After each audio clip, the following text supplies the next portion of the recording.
आज हम BCom part first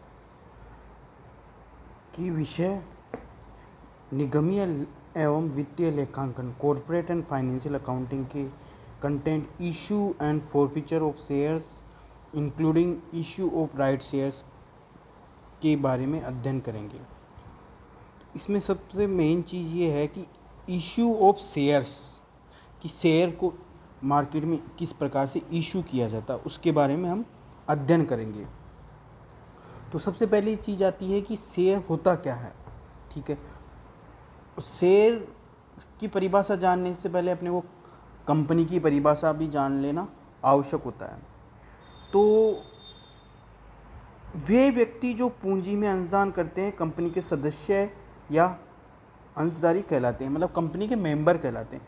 कि जैसे क्या होता है कि कंपनीज में पूंजी छोटे छोटे पार्ट्स में बटी हुई रहती है। जैसे 1 लाख पूंजी है तो वो 1 लाख, जैसे मान लीजिए 10 रुपये का शेयर है तो 10,000 शेयर्स हैं और 10 रुपये का है तो 1 लाख पूंजी होगी। अब वो 10,000 शेयर्स अलग अलग व्यक्तियों को डिवाइडेड होते हैं तो वो उनका क्या है, शेयर है। ठीक है, तो यहाँ ये शेयर की परिभाषा हो गई कि पूंजी का भाग शेयर कहलाएगा। ठीक है, कंपनी अधिनियम 2013 कई चरणों में लागू किया गया। अधिनियम की 98 धाराएं 12 सितंबर 2013 से लागू हुई हैं व एवं 183 धाराएं 1 अप्रैल 2014 से लागू की गई हैं। ठीक है, पहले क्या था, कंपनीज एक्ट 1956 था, अब नया एक्ट आया कंपनीज एक्ट 2013। अब इसमें आता कंपनी की परिभाषा। कंपनी का आशय कंपनी अधिनियम के अंतर्गत सम्मिलित ऐसे कृत्रिम व्यक्ति से है जिसका अपने सदस्यों एवं अंशधारियों से पृथक अस्तित्व एवं सतत उत्तराधिकार होता है, जिसका निर्माण किसी व्यवसाय से लाभ अर्जित करने हेतु होता है, जिसकी एक सार्वभौम मुद्रा होती है। तो यहाँ पे पृथक अस्तित्व मतलब कंपनी क्या है, अलग है, कंपनी का सदस्य अलग है। होता क्या है कि जैसे शेयर है, किसी व्यक्ति ने कंपनी के 10 शेयर ले रखे हैं 100 रुपये के, यदि वो उनको बेचता है और किसी को दूसरे को स्थानांतरण करता है तो उसका उस कंपनी से ख़त्म हो जाता है, स्वामित्व ख़त्म हो जाता है। ठीक है, और वो स्वामित्व क्या किसको स्थानांतरित हो जाएगा, नए व्यक्ति को जिसने ये खरीदा। ठीक है, कंपनी का पंजीयन एक सार्वजनिक कंपनी अथवा एक निजी कंपनी के रूप में हो सकता है।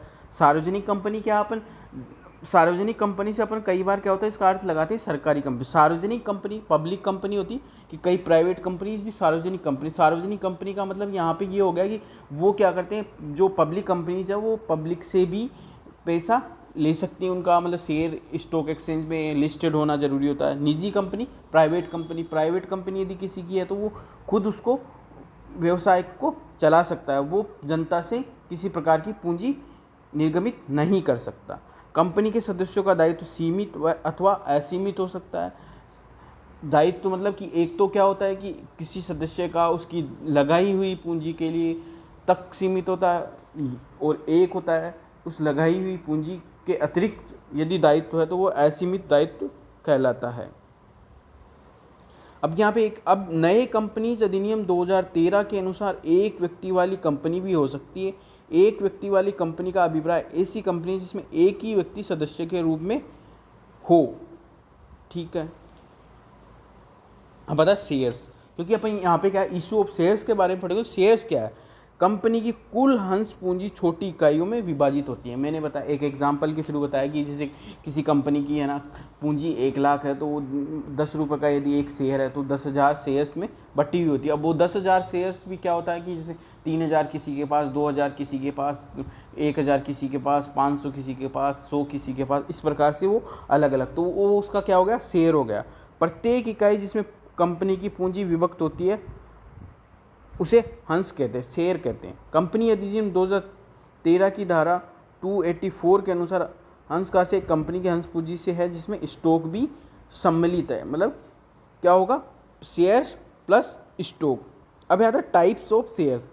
कंपनी अधिनियम 2013 की धारा 43 के अनुसार अंशों द्वारा सीमित दायित्व वाली एक सार्वजनिक कंपनी 2 ही प्रकार के अंशों का निर्गमन कर सकती है। ये आपको ध्यान रखना है कि शेयर्स के क्या टाइप हैं, पूर्वाधिकार या अधिमान अंश, प्रीफरेंस शेयर और इक्विटी शेयर। पहले इस चैप्टर में अपन क्या करेंगे, इक्विटी शेयर्स का इशू किस प्रकार से होता है उसके बारे में जानेंगे, उनकी जनरल एंट्रीज के बारे में जानेंगे। एक होता है प्रीफरेंस शेयर। अब प्रीफरेंस शेयर के बारे में मैं आपको बताऊं कि प्रीफरेंस शेयर क्या होगा। एक तो इक्विटी हो गया, एक प्रीफरेंस शेयर हो गया। कंपनी अधिनियम 2013 की धारा 43 के अनुसार अधिमान अंशों से ऐसे अंशों से है जिनके धारकों को एक पूर्व निश्चित दर से लाभांश प्राप्त करने का अधिकार होता है। कंपनी के समापन पर ऐसे अंशधारियों को उनके द्वारा दी गई पूंजी वापस प्राप्त करने का प्रथम अधिकार भी प्राप्त होता है। कुछ विशेष अधिकारों के आधार पर अधिमान अंश कई प्रकार के हो सकते हैं। प्रीफरेंस शेयर का मतलब प्रीफरेंस शेयर मतलब पूर्वाधिकार अंश। इसके मतलब वर्ड से ही पता चल रहा है कि इक्विटी शेयर है, टाइप है एक शेयर का, एक प्रेफरेंस शेयर। एक्चुअल में क्या होता है, इक्विटी शेयर होल्डर होता है वो कंपनी का असल में स्वामी होता है। यदि कंपनी में किसी प्रकार का नुकसान हानि हो रही है तो इक्विटी शेयर होल्डर को लाभ हानि होगी, यदि लाभ हो रहा है तो इक्विटी शेयर होल्डर को क्या होगा, लाभ होगा, उसके शेयर का वैल्यू इंक्रीज हो जाएगा। यहाँ पे क्या होता है, आपने प्रीफरेंस शेयर का जब अपन नेक्स्ट चैप्टर में इशू ऑफ प्रीफरेंस शेयर पढ़ेंगे तो उसके आगे लिखा होगा 9%, 10%, 8%। तो 8% क्या होगा, उसका लाभांश की दर दी हुई होती है। वो दर वो क्या करेगा, इक्विटी शेयर होल्ड, यदि कंपनी का लिक्विडेशन होता है, कंपनी बंद होती है, तो सब वो इक्विटी शेयर होल्डर से पहले उसको उसका जो लाभांश है वो उसका भुगतान उससे पहले करना पड़ेगा। उसका पूर्वाधिकार है उसको लाभांश प्राप्त करने का। अब यहाँ पे क्या है कि ये अधिमान अंश भी कई प्रकार के होते हैं, संचयी अधिमान, असंचयी, redeemable preference share, irredeemable preference shares, convertible, non convertible, इस प्रकार से। अब अपन आता है इक्विटी शेयर। कंपनी अधिनियम 2013 के अनुसार सामान्य एवं इक्विटी अंश वे हो जो अधिमान अंश नहीं है। ऐसे अंशों के धारक उसी समय लाभांश प्राप्त करने के अधिकारी होते हैं जब अधिमान अंशधारी को निश्चित लाभांश का भुगतान कर दिया जाता है। इसी प्रकार कंपनी के समापन की दशा में ऐसे अंशों की पूंजी अधिमान अंशों की पूंजी वापस करने के पश्चात ही लौटाई जाती है। और इक्विटी शेयर होल्डर होता है वो असल में क्या होता है, कंपनी का स्वामी होता है, उसको मताधिकार का अधिकार होता है और वो प्रेफरेंस शेयर होल्डर को उसके लाभांश का भुगतान करने के बाद ही किसी प्रकार का भुगतान इक्विटी शेयर होल्डर को होगा।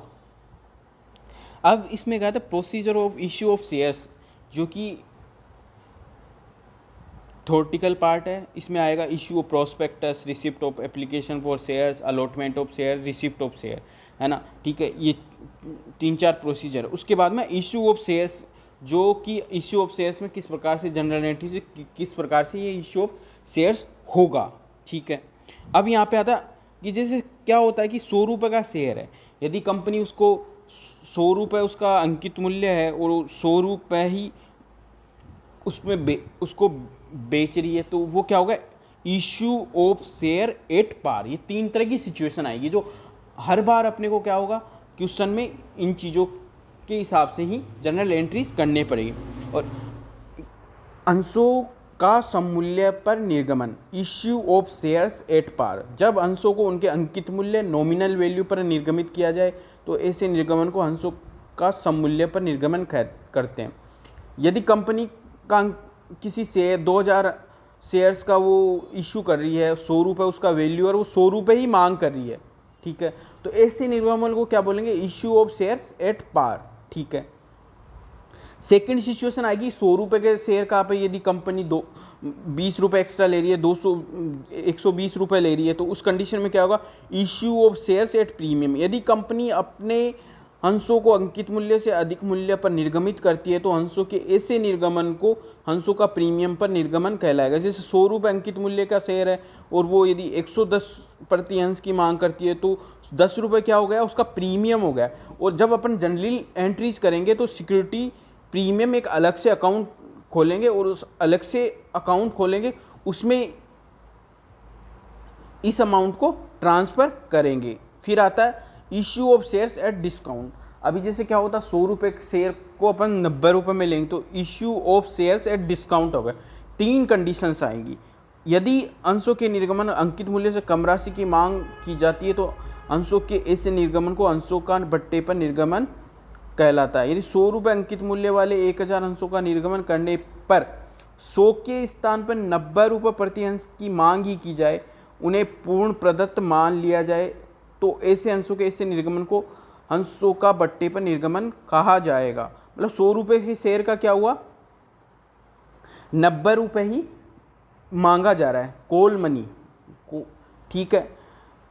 अब कंपनी अधिनियम 2013 के अनुसार भी कोई भी कंपनी अपने अंशों का निर्गमन भट्टे पर नहीं कर सकती है। केवल स्वेट इक्विटी अंश ही भट्टे पर निर्गमित किए जा सकें। कौन से शेयर, स्वेट इक्विटी शेयर ही क्या किए जा सकते हैं, निर्गमन किए जा सकते हैं। स्वेट इक्विटी शेयर के बारे में अपन बाद में जानेंगे। इस प्रकार से यहाँ पे 3 कंडीशन होगी। जैसे 100 रुपये का शेयर है तो वो 100 रुपये पे, यदि 100 रुपये का शेयर 100 रुपये पे यदि इशू किया जा रहा है तो वो क्या होगा, issue of shares at par, अंशों का सममूल्य पर निर्गमन। एक होता है 100 रुपये का शेयर यदि 110 या 120 पे किया जा रहा है तो वो हो गया issue of shares at premium, ठीक है। ये जो 10 रुपये या 20 रुपये जो भी है वो क्या होगा, सिक्योरिटी प्रीमियम अकाउंट में ट्रांसफ़र होगा। Issue of share at discount मतलब 100 रुपये से कम वैल्यू में यदि इशू किया जाता है तो वो क्या होगा, issue of share at discount, ठीक है।